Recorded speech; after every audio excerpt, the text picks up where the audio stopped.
Salve aí, pessoal. Dogões Dog na área, o vídeo de continuação do anterior, né? Que tava falando de anúncios de carros. Ó, minha meia. Meia de bike. Como eu aposentei minha bike, né? Já expliquei isso aí. Eu tô usando as meias de bike aí, né? Pra esquentar, que tá um frio danado, cara. E essas meiazinhas são boas pra andar assim, né? Mas elas são chamativas, né? Olha lá, ó. A camisa de bike lá, ó, que eu usei pra roçar de manga comprida. Olha a cor dela. Mas bike é assim, você tem que andar bem chamativo, bem cheguei mesmo. Pra você poder ser visto, né? Quanto mais cheguei, melhor.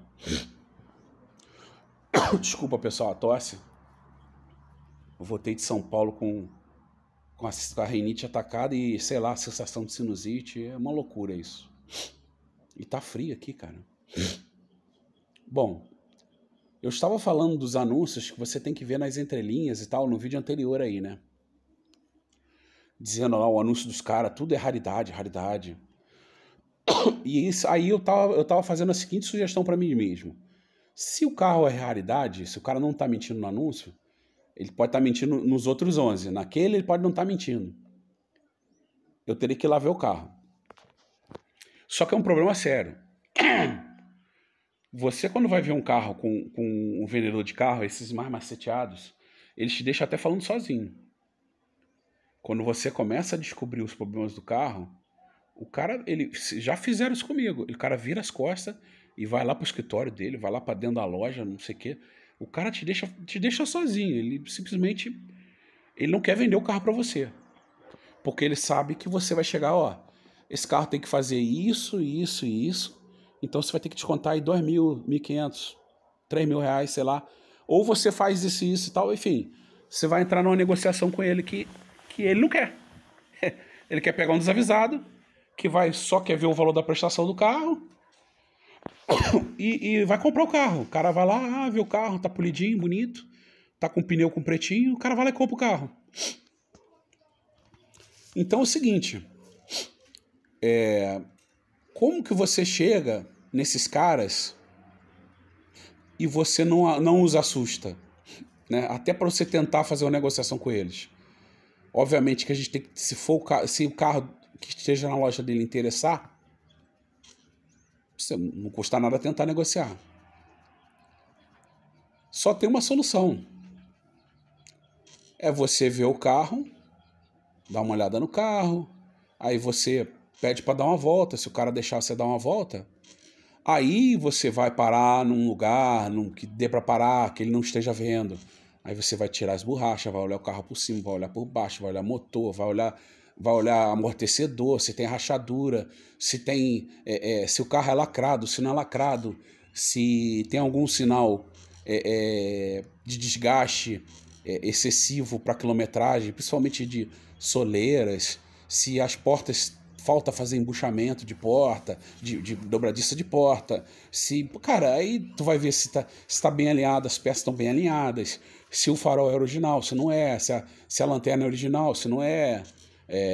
Aí você vai dar uma olhada geral, vai testar embreagem, vai testar freio de mão, vai testar os freios do carro, vai testar se for automático, se está dando tranco no câmbio. Enfim, tem N coisas para você testar no carro, né?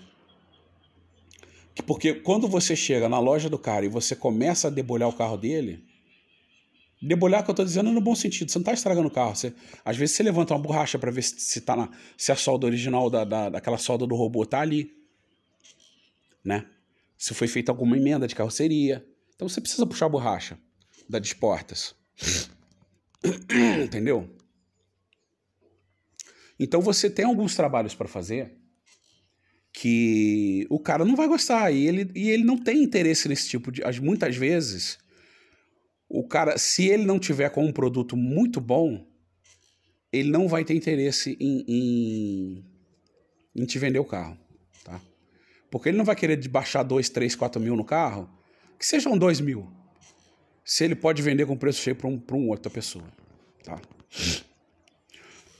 Inclusive, tá? Esse tipo de carro que eu quero comprar, Eu vou falar uma coisa pra vocês, tá? Que eu já vi acontecer. Eu quero comprar um carro barato. Então, as pessoas, às vezes, chegam lá com um carrinho. Por exemplo, o cara chega... Eu vou contar uma história que aconteceu com uma pessoa, com um cara que eu conhecia. Ele tinha um Monza, trocou por um Gol, na época. Um Gol... Cara, ele fez um péssimo negócio. Mas, enfim, o carro era ruim. Nossa, o Monza dele também era ruim, mas o Gol dele, o Gol que ele comprou, cara, enfim. E aí, esse Gol, qual foi o fim desse Gol? Eles estavam parados, o carro estava parado na rua, levou uma pancada de traseira de um outro carro e o carro tinha seguro, então ele passou a ser terceiro, né, da seguradora. Ele levou uma pancada na traseira, a seguradora deu perda total no carro. Por quê? Porque o carro já estava todo ruim. Quando eu vi aquele carro, eu falei, ih, rapaz, esse carro já capotou, porque aquele carro era todo torto. E a pancada que ele levou de traseira, a seguradora não quis consertar, deu perda técnica lá. Não tinha muita coisa para fazer, mas como pegou um pouco a estrutura do carro da traseira, eles não quiseram arrumar, a oficina não quis arrumar. E aí o que eu descobri? Aí é que tá o ponto do negócio. O que eu descobri? Porque o carro estava financiado, a seguradora ia quitar o carro e ia pagar o resto pro cara. Aí o cara, a mulher dele trabalhava com a gente, falou, nossa, eles não vão dar, sei lá, na época, R$1.000, né? Aí eu falei, pô, não é possível, cara. Você deu o Monza, acho que o carro... Eu vou chutar os valores, tá? Eu vou chutar. O carro custou 11 ou 12, o Monza entrou por 4,5, ele financiou em torno de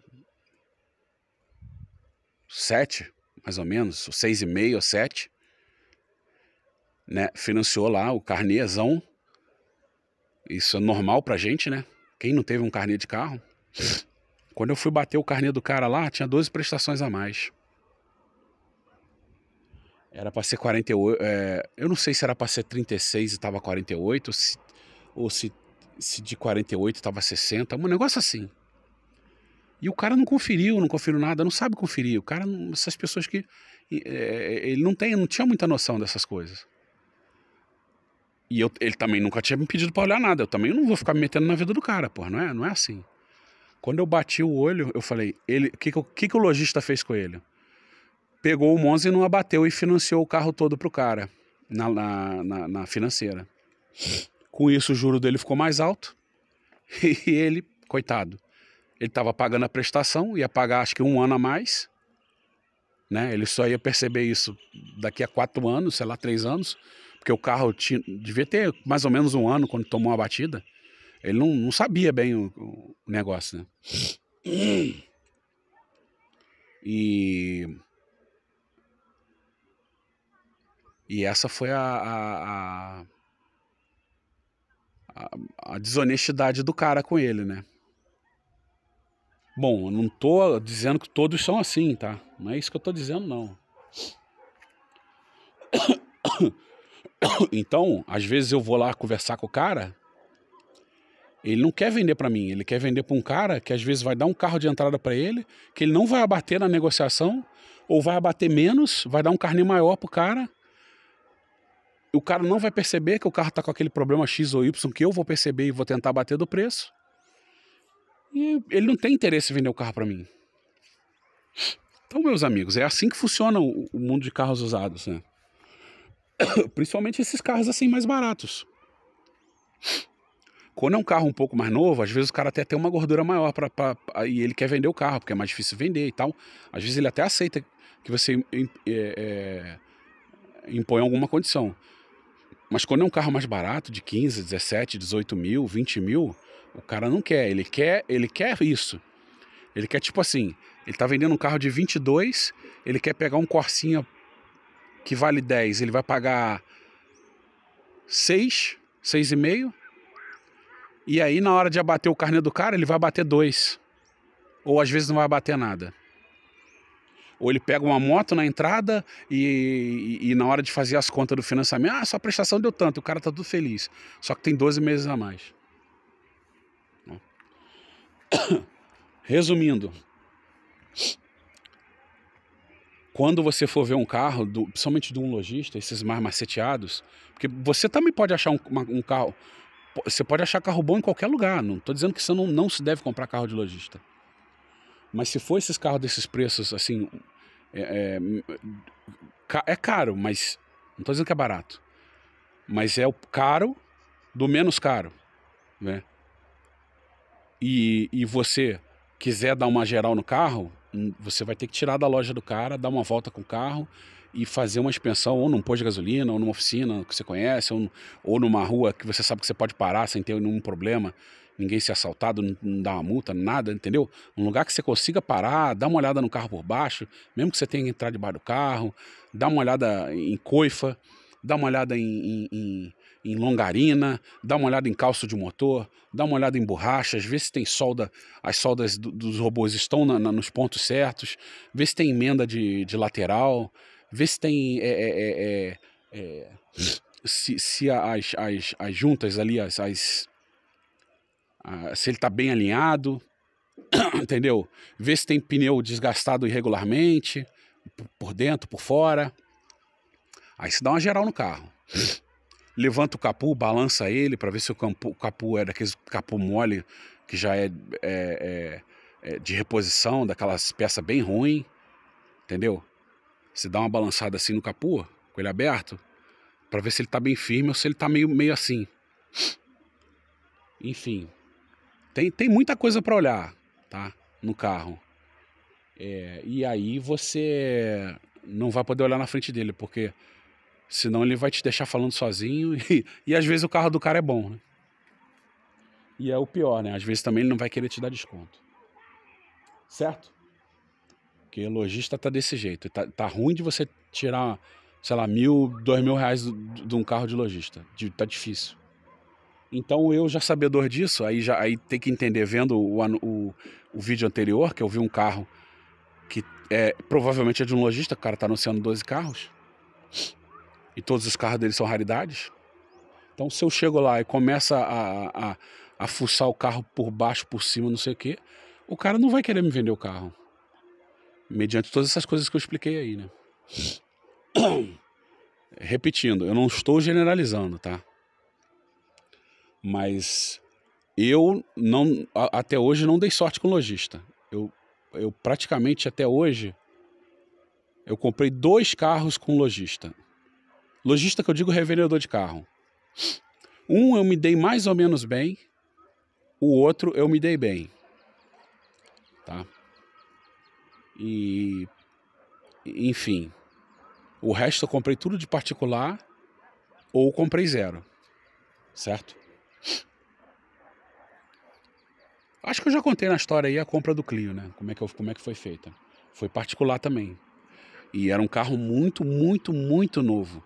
O Uno, eu tive um Uno antes do Clio, um pouco antes do Clio, que me furtaram. Ele também eu comprei de particular. Comprei de uma mulher que estava andando nele, mas o carro era da firma dela. Que aí eu fui negociar com o marido dela, ele não quis baixar muito o preço, precisava trocar pneu. Ele usou o carro para obra, mas o carro estava pouco rodado. Ele usou ele pouco tempo, numa obra que teve aqui, eu até sei qual obra que foi. Ele usou para carregar assim, ele não conseguiu surrar, porque o Uno é difícil, né? E o carro tava com 47 mil quilômetros, sei lá, 37 mil quilômetros. O carro era muito novo, cara. Enfim, depois eu peguei ele e surrei ele mais um pouquinho na obra, né? Até me furtarem. Um 2013 Economy que eu tinha. Enfim. Então a maioria dos carros... teve um outro também que eu comprei do lojista. Mas esse eu me dei mal. Me dei bem... Assim, não é que eu me dei mal. O carro tava meio judiadinho, mas ele tava andando. Era um Voyage que eu tinha, 1.6. E ele queimou junta de cabeçote, né? Mas aí não foi culpa dele, né? O carro estourou uma mangueira E era um carro que estava revisado, tá? Aí foi culpa da oficina. Por que não trocou aquela mangueira, né? Não olhou, viu que aquela mangueira tava ruim, né? Dá pra ver. Só você apertar a mangueira, olhar a mangueira, dá pra você saber que ela tá ruim. Eles não trocaram aquela mangueira, eu tava num lugar perigoso, 11h30 da noite. O carro começou a esquentar, eu falei, vamos embora, vamos continuar até onde der. O carro foi fervendo até onde eu tinha que ir. No dia seguinte eu troquei a mangueira, enchi o radiador de água, ainda rodei uns 4, 5 meses com o carro. Ele tava meio que sumindo água, aí teve que dar um passe no cabeçote. Quando deu o passe no cabeçote, o carro começou a fumar. Aí ficou ruim a minha situação com aquele carro. Entendeu? Todo dia ele faz isso. Ele tem um buracão ali que ele cavou, aí ele vai entrar no buraco e ele fica latindo. Por quê? Ele fica chamando os outros para arrumar confusão. E ele fica anunciando que vai entrar no buraco, ó. Aí ele entra no buraco, às vezes ele some e ele tá dentro do buraco. Valeu, pessoal.